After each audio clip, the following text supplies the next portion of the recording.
Welcome everyone to Dear Veronica. I'm your host and advice giver, Veronica Belmont. We've got some great questions this week, so let's kick things off with this one from Daryl from the South. It's not Daryl from The Walking Dead, I checked. Hello, Miss Belmont. My dear wife is being assigned to China for 4 to 8 months, and I need to know how she can stay in contact with everyone stuck here in the good old US of A. Can she Facebook, iMessage, SMS, tweet, Snap, Skype, smoke signals, or is it just best to use the old phone thing? Should she use her current iDevice or get one over there with a local data plan? Cheers, Daryl in the cloudy, hot, muggy, wet, wonderful South. Funny thing, not Daryl from The Walking Dead. My husband and I had the same question when we visited China last year. Well, we were both there, but it was more about how do we best and securely communicate with friends and coworkers back home. Fortunately, for me and for you, Ryan remembers all the research he did into this process and is here to answer your questions. Husband? Hey Daryl, first thing you need to know is that in China there are two internets. The one that we all know and love, and then there's the Chinese internet.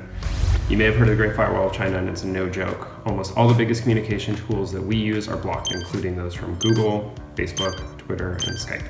So, I suggest your wife does as the locals do and bypass the Great Firewall altogether. Chinese citizens and visitors from abroad have something in common when it comes to getting online, and that's VPNs. What you should look for in a VPN is multi-platform support and lots of POPs, or points of presence, especially in servers in and around Asia.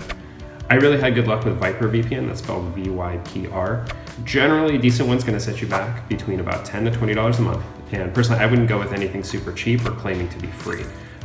With VPNs, you really do get what you pay for. And one other thing, if possible, your wife should use only burner devices while in China, and she should sell them the moment she gets home. You should also consider burner email addresses and accounts, and for anything that you can't do that with, definitely use two-factor authentication. She should also not forget to change her passwords when she gets back for any accounts that she accessed while she was overseas. It may sound paranoid, but in China, sometimes they really are out to get you. Thanks, Boo. Guys, I shot that video. Did I do a good job?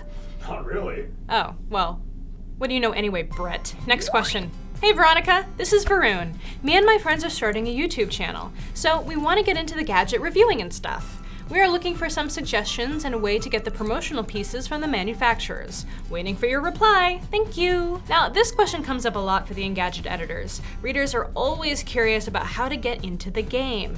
My biggest piece of advice is to just start doing reviews. Do it!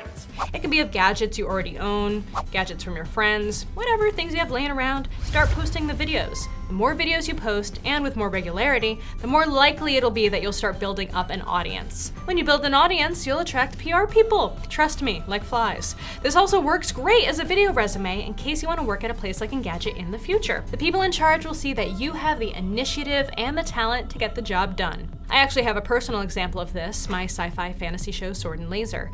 I've been doing that show for 8 years, and it took a really long time before book publishers started reaching out with review copies or requests for interviews. So it takes work, but you'll get there. Actually, that ties in quite nicely to our next question from Firehair Jenny. Veronica, what are your thoughts on audiobooks versus reading? Does the story and the experience stay intact? Now, this has been debated endlessly in our forums. Personally, I believe that I get just as much out of listening to a book as reading it.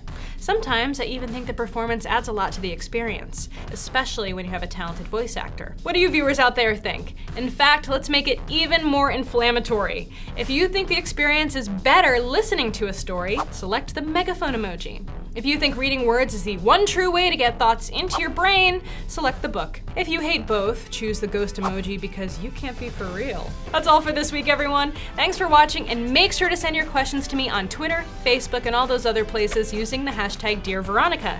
Or of course, email me at veronica@engadget.com. I'll see you next time. So we want to get into the gadget reviewing and stuff.